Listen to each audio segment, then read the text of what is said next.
السلام عليكم ورحمة الله وبركاته. اللهم صل وسلم وبارك على سيدنا محمد وعلى آله وأصحابه أجمعين. ازيكم يا حبايبي؟ عاملين ايه؟ يا رب تكونوا بخير وبأفضل صحة وأحسن حال. النهاردة جاية لكم بيوم جديد وفيديو جديد، ويلا بينا نبدأ الفيديو بتاعنا النهاردة. والنهاردة جاية لكم فيديو مشتريات، تكملة المشتريات اللي عدت في الفيديو اللي فات. كنت قايله لكم ان انا جبت بطانية وجبت حافظة وسبتهم في البيت التاني اللي هو البيت الجديد ده، ووريتكم في الفيديو اللي فات البطانية والحافظة التانيين. هوريكم دول النهاردة ان شاء الله يعجبوكم وتقولوا لي انه احلى دي ولا في الشقة. فخليكم كده معايا. جبت العباية ديت لونها فريني كده غامق، والتطريز بتاعها هادي خالص وسيمبل خالص. هفردها معاكم كده عشان برضو يكون واضحة ليكم، وتقولوا لي انه لون احلى من العبايات، وتقولوا لي برضو الحافظة دي احلى ولا اللي في الشقة، والبطانية ديت احلى ولا برضو اللي في الشقة، لان انا يعتبر جايبة بطانيتين وحافظتين. فقولوا لي انه احلى اللي في الشقة ولا اللي في البيت الجديد.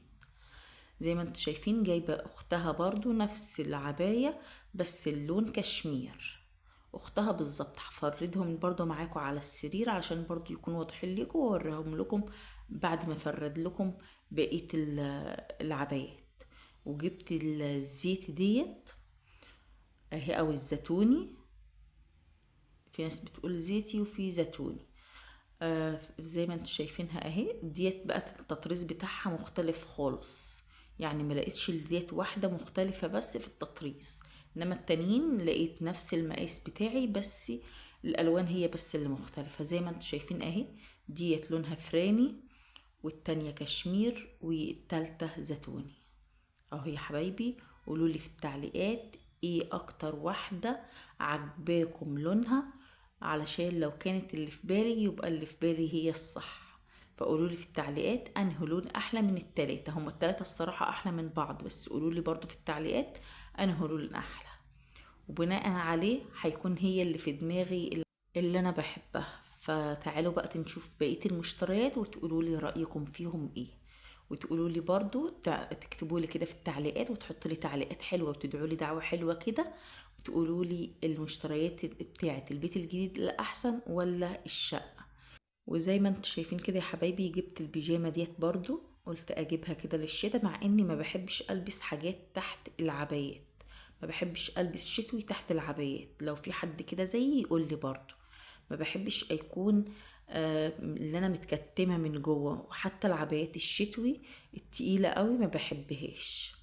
وزي ما انتم شايفين كده برضو جبت الدواستين دول برضو احطهم قدام غرفة النوم وغرفة الاطفال. هنشوفهم ان شاء الله في الفرش بقى عشان العيد وعشان ان شاء الله رمضان. اللهم بلغنا رمضان يا رب العالمين بالصحة والبركة واليسر يا رب ان شاء الله. فزي ما انتم شايفين الدواستين دول كان الواحدة ب65 جنيه. وزي ما انتم شايفين هوريكم برضو الحافظة وهوريكم البطانية. تعالوا كده نشوف الحافظة وتقولوا لي سعرها يساوي كام، وانا برضو هكتب لكم في التعليقات واقول لكم سعرها بكام. لو عجبتكم قولوا لي عايزين سعرها بكام، وانا ان شاء الله ارد عليكم في التعليقات. زي ما انتم شايفين اهي، ديت قلت لكم انا جايبه واحده لونها فاتح والغامقه في الشقه.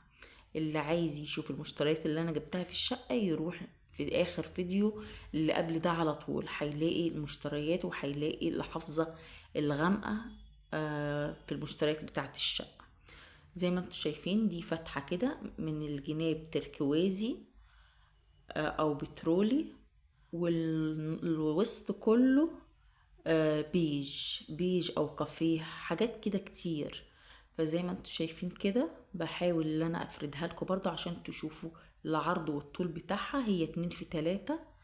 انا حطيتها على السجادة اللي تحتها 2 في 1.80 متر تقريبا.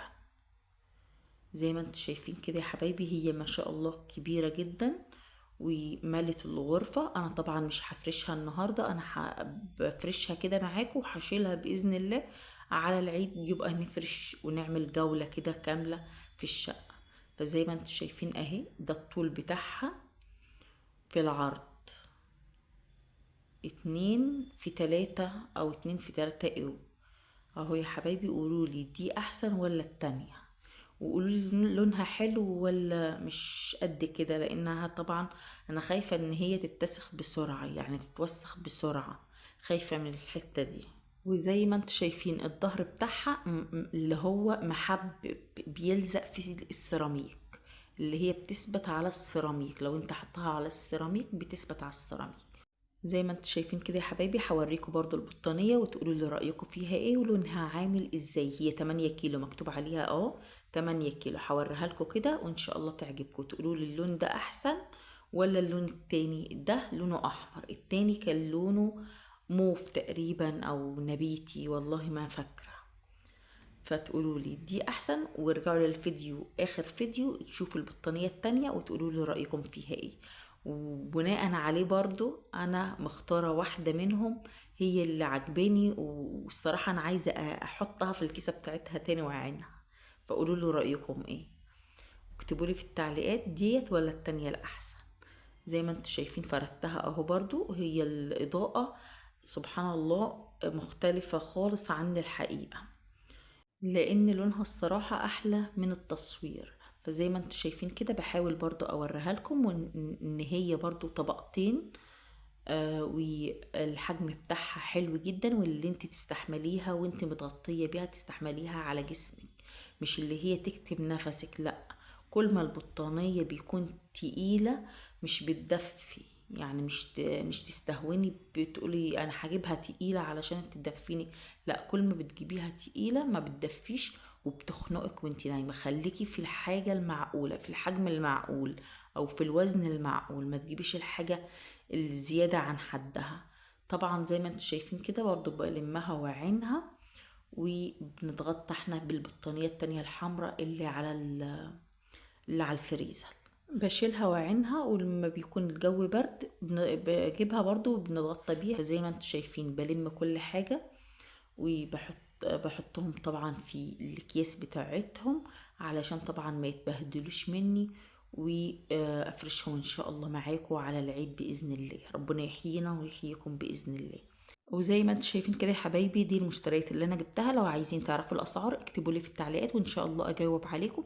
وهنا بيكون وصلنا لاخر الفيديو. لو عجبك الفيديو ما تنسينيش في اللايك والشير والاشتراك في القناه وتفعيل الزر الاحمر اللي تحت الفيديو، وتدوسي على كلمه الكل علشان كل ما انزل فيديو تتفرجي عليه ويوصلك اشعار بيه، وتدعي لي دعوه حلوه كده من قلبك ليا ولاولادي بصالح الاعمال. والى اللقاء في فيديو اخر، والسلام عليكم ورحمه الله وبركاته.